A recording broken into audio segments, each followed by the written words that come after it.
अस्सलामुअलैकुम। परवाज़ news HD के साथ मैं हूं नूर फातिमा। नजर डालते हैं आज की अहम खबरों पर।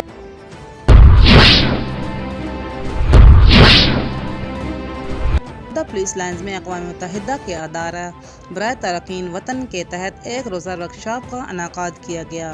निजी NGO के कन्वीनर इमरान यूसुफ़ज़ई ने वर्कशॉप के अग़राज़ व मक़ासद से आगाही दी। नुमाइंदा NGO ग़ज़ाला मिर्ज़ा ने तारकीन वतन के हकूक़ कौमी और बैनुल-अक़वामी क़वानीन के तहत बयान किए।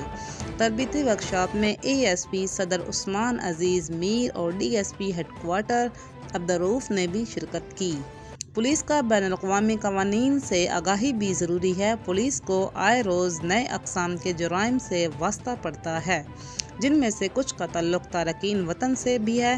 पुलिस दीगर अदारों के साथ मिलकर तारकीन वतन के हकूक़ की हिफाजत के लिए सरगर्म अमल है। मज़ीद ख़बरों और अपडेट्स के लिए देखते रहिए परवाज़।